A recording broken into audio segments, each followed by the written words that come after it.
அனைவருக்கும் என்னால் பொன்னாளாக இருக்க இறைவனே வேண்டுகிறேன். இன்றைக்கி நம்ம பார்க்க போகிறது ஒரு சப்பாத்தி ரெசிபி தான். முள்ளங்கி வச்சு செய்யக்கூடிய ஒரு சப்பாத்தி. இதுக்கு சைடிஷ்னு எதுவுமே தேவையில்லை. தயிர், ஊறுகாய், ஜாம் இது மாதிரி எதையாவது வச்சு சாப்பிட்டாலே ரொம்ப நல்லாயிருக்கும்.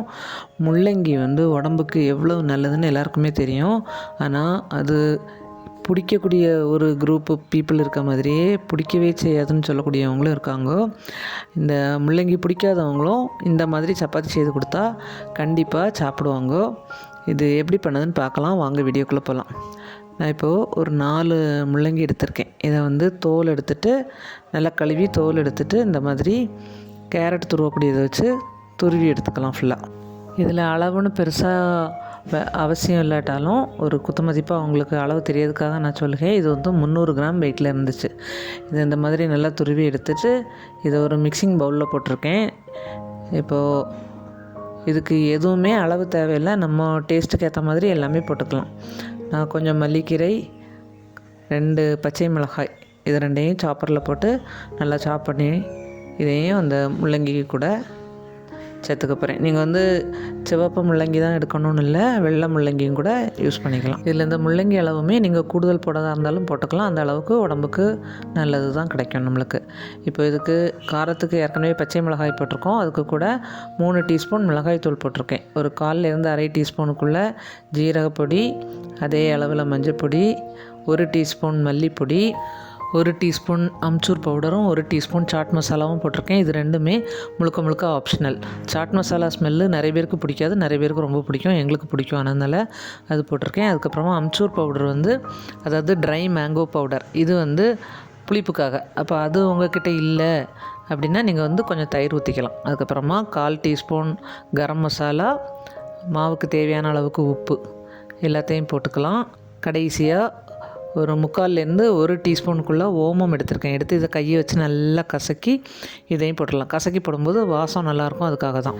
இப்போ நான் 350 கிராம் ஆட்டா எடுத்திருக்கேன். நீங்கள் வீட்டில் பொடிச்சு எடுக்கக்கூடிய கோதுமை மாவு போடாத இருந்தால் கொஞ்சம் தண்ணியை சூடாக்கி கொதிக்க வைக்கணும்னு இல்லை, லேஸ் ஒரு சூட்டில் தண்ணியை சூடாக்கிட்டு அந்த தண்ணியை ஊற்றி மாவை வரவங்க. நான் இப்போ பாக்கெட்டு மாவு தான் எடுத்திருக்கேன், ஆட்டா. அதனால் பச்சை தண்ணி ஊற்றி தான் வரவேன்.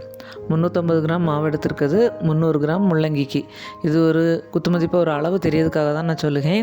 இதே அளவில் தான் பண்ணணும்னு ஒரு அவசியமும் இல்லை. இப்போ இது எல்லாத்தையும் நல்லா மிக்ஸ் பண்ணி விட்டுட்டு கொஞ்சம் கொஞ்சமாக தண்ணி ஊற்றி இதை சப்பாத்தி மாவு பதத்துக்கு பிசைஞ்சு எடுத்துக்கலாம். நீங்கள் அம்ச்சூர் பவுடர் போடலைன்னா இந்த டைமில் தண்ணிக்கு கூட கொஞ்சம் தயிரோ மோரோ மிக்ஸ் பண்ணி ஊற்றிக்கோங்க. முதல்ல மாவை போட்டு நீங்கள் கை வச்சு வரதா இருந்தால் மாவை போட்டு எல்லாம் போட்டு நல்லா மிக்ஸ் பண்ணிவிட்டு அதுக்கப்புறமா தான் தண்ணி ஊற்றணும். ஏன்னா நம்ம முள்ளங்கியிலேருந்து தண்ணி நல்லா ஊறி வரும். அப்போ முதவே நம்ம தண்ணி ஊற்றிட்டோன்னா மாவு நல்லா நெவந்து போயிடும்.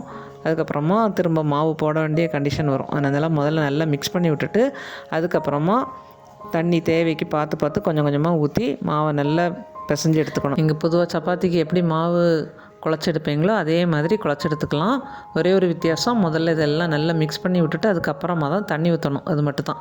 மற்றபடி நம்ம கையை வச்சு நல்லா பிசைஞ்சு எடுத்துக்கலாம். இந்த முள்ளங்கிலேருந்து தண்ணி ஊற அதாவது இந்த மாவு விரவி வச்சு ரொம்ப நேரம் கழித்து நம்ம சப்பாத்தி போடாதா இருந்தாலும் சில சமயங்களில் கொஞ்சம் லூஸ் ஆகிறதுக்கு சான்ஸ் இருக்குது. நீங்கள் மாவு விரவி வச்சுட்டு உடனே சப்பாத்தி போட மாட்டீங்கன்னா கொஞ்சம் நல்லா திக்காகவே குழச்சி வச்சுக்கணும். இப்போ மாவு ஓரளவு சேர்ந்து வந்தாச்சு. இந்த டைமில் ஒரு 2-3 ஸ்பூன் நல்லெண்ணெய் ஊற்றிக்க. சப்பாத்தியில் எப்போதுமே நல்லெண்ணெய் ஊற்றி வருவது நல்லது. ஏன்னா கோதம்பு உடம்புக்கு சூடு. அப்போ நல்லெண்ணெய் ஊற்றினா அந்த சூடை குறைக்கும், அதுக்காக தான். மாவு இப்போ நல்லா திரண்டு வந்தாச்சு. இனி ஒரு 10 நிமிஷம் இதை அப்படியே மூடி வச்சுட்டு அதுக்கப்புறமா சாதாரணமாக சப்பாத்தி சுட மாதிரி சுட வேண்டியது தான்.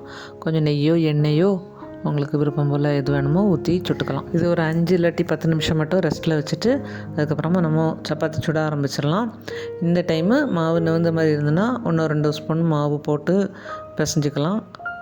இல்லை திக்காக இருக்குன்னா கொஞ்சமாக தண்ணி ஊற்றி லூஸ் பண்ணிக்கலாம். இப்போ இதை நல்லா உருட்டிட்டு பீஸ் போட்டு தட்ட ஆரம்பிச்சிடலாம். தட்டி நல்ல சூடு தவாவில் போட்டு சுட்டு எடுக்க வேண்டியது தான்.